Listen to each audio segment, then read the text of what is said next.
She had just submitted the adoption papers when the social worker smirked. "You think you can raise 5 orphans? Can you even take care of yourself?" The room fell silent. No one knew who they had just insulted until the president's secretary called directly to the center director's desk. Who was she and what made an entire nation bow their heads in gratitude? "Welcome to QH. Let's uncover what really happened." Maria Lopez stared at the adoption forms through exhausted eyes. At 38, her hands bore the marks of a night shift nurse who had spent the last decade saving others while raising 3 children alone. Her small house in the dusty outskirts of San Antonio wasn't much, but it had been enough until now. "Are you sure about this, Miss Lopez?" The center director's voice carried a hint of judgment. "5 more children is unprecedented for someone in your situation." Maria didn't look up. She simply continued signing each paper with methodical precision. The fluorescent lights hummed overhead, casting harsh shadows across her face. Outside, Texas summer heat baked the pavement as life moved on, indifferent to the moment unfolding inside these walls. 6 weeks earlier, Sergeant Luke Price's flag-draped coffin had returned from Iraq. His 5 children stood in perfect formation at the funeral, just as their father had taught them. The oldest was 12, the youngest barely, for Maria watched from a distance, her own children standing solemnly beside her. No relatives came forward. The military searched for next of kin, but time was running out. Soon the children would enter the system, likely separated across different homes. "These kids need stability, not charity," the social worker said, sliding another form across the desk. "The state provides allowances, but it's never enough." Maria finally spoke, her voice soft but unwavering. "We don't need to be perfect, just present." What the officials didn't know was how Luke had appeared at Maria's doorstep 3 years ago, during the worst snowstorm in Texas history.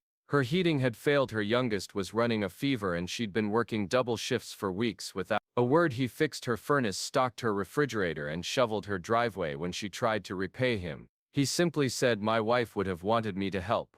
That's what neighbors do now." Maria fulfilled an unspoken promise, not with grand gestures or public declarations. There were no cameras, social media posts, no tearful interviews. Just paperwork, signatures, and the quiet rearrangement of her life to make room for 5 more souls. The center director looked skeptical. "You understand? This is permanent. These aren't temporary placements." Maria nodded, gathering the papers into a neat stack before standing. Her scrubs were wrinkled from her overnight shift, but her posture remained straight. Through the window she could see Luke's children waiting in the play area, their possessions packed in mismatched duffel bags.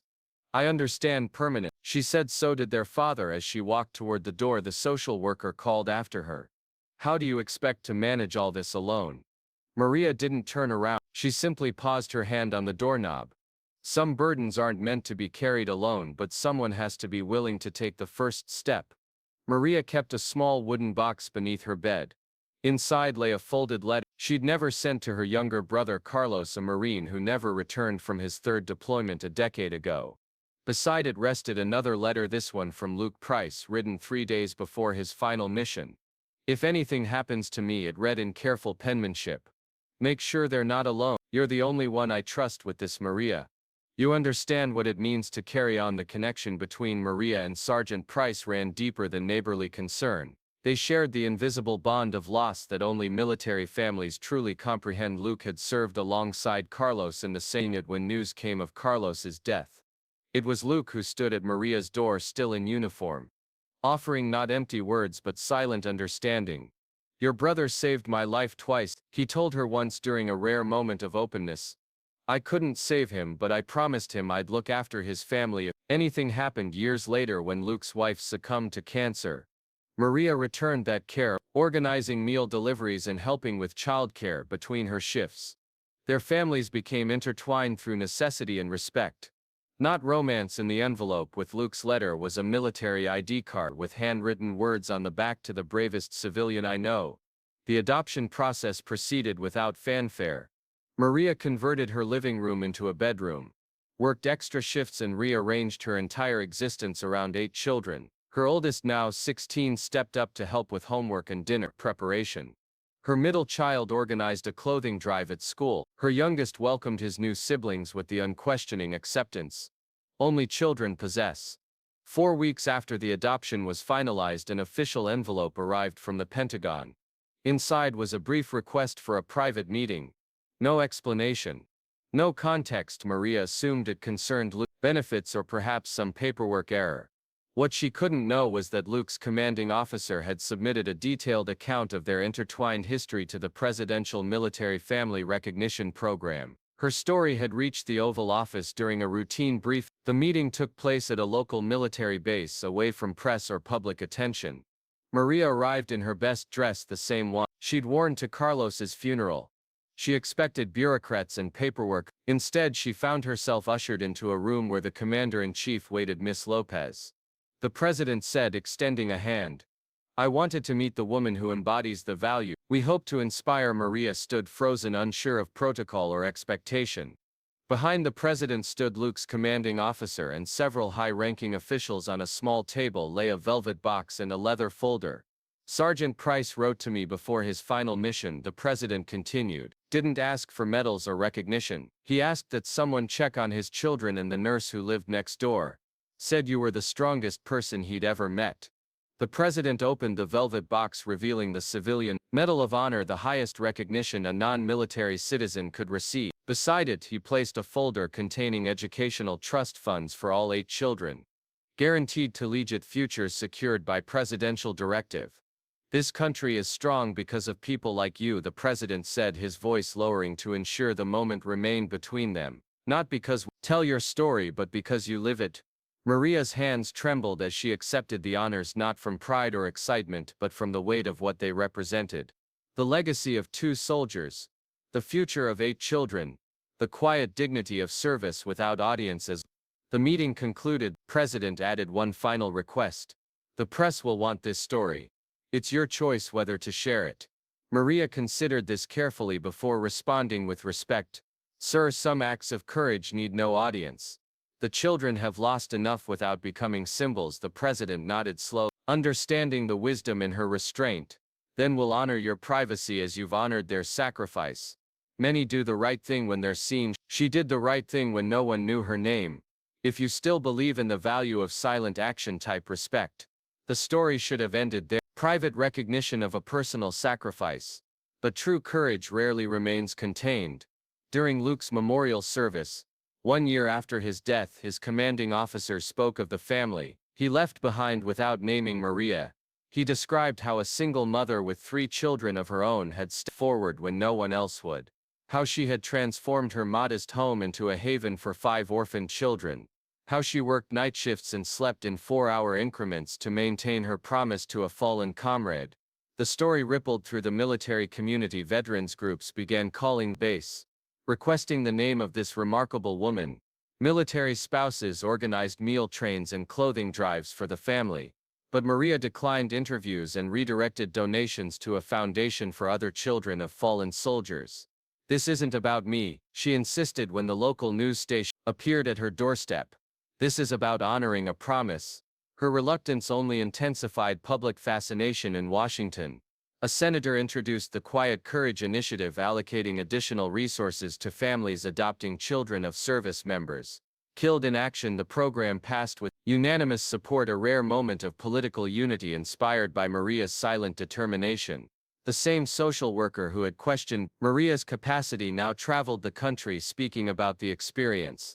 I mistook quietness for weakness, she admitted during a national child welfare conference, failed to recognize that true strength often comes without declarations. The children's teachers noticed the transformation in their academic performance. The oldest, once withdrawn and angry, now mentored younger students facing similar losses. The middle children thrived in team sports while youngest developed an uncanny ability to comfort classmates in distress. One teacher published an essay in an educational journal titled From Chaos to Courage, a single mom's legacy, documenting how trauma could be transformed through steadfast presence. Yet Maria remained steadfastly private, accepted medical benefits for the children, but refused personal recognition when offered a larger home through a veterans charity.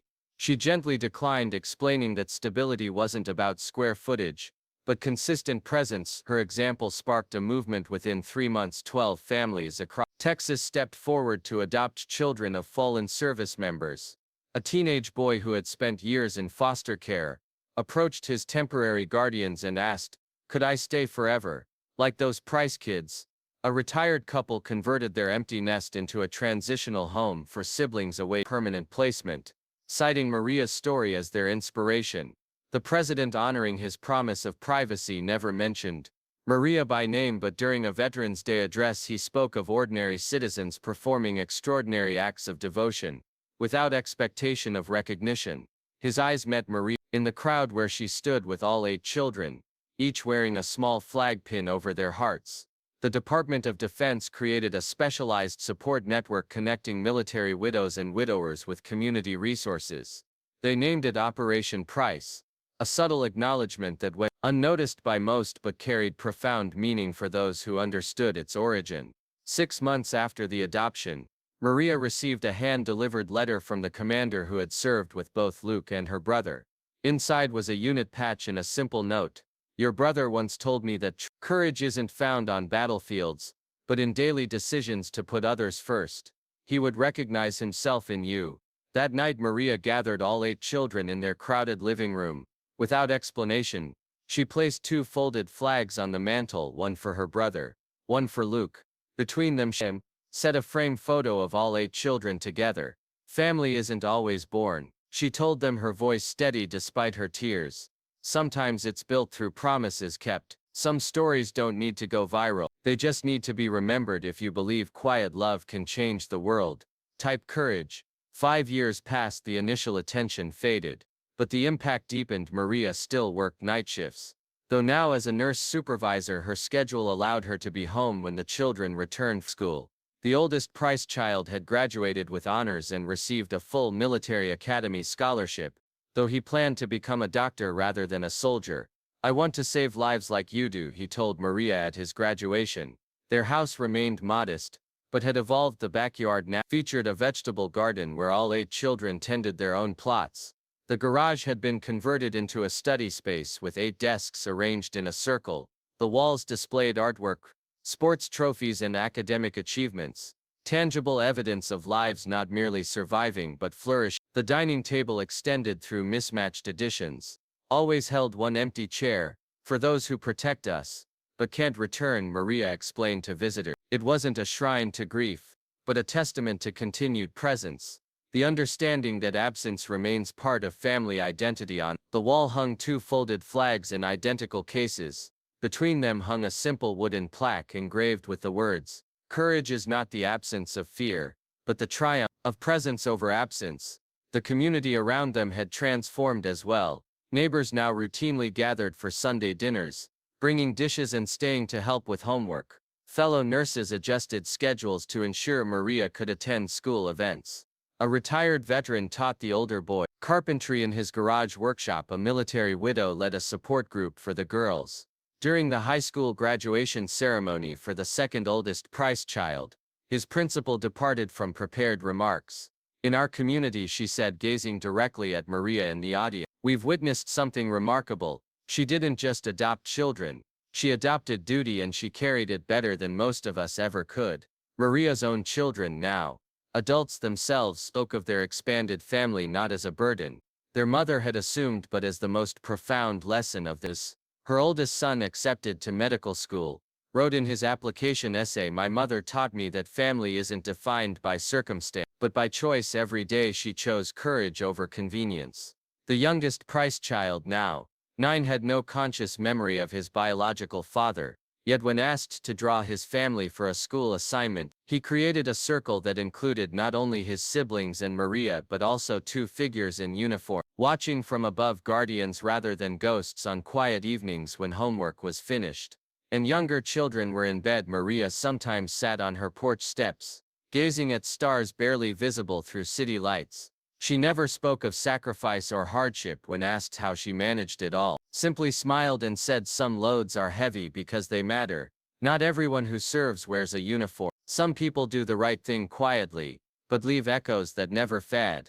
That morning, as Hannah poured cereal into 6 mismatched bowls, the hum of the fridge and the giggle of children in the hallway felt louder than any speech ever could.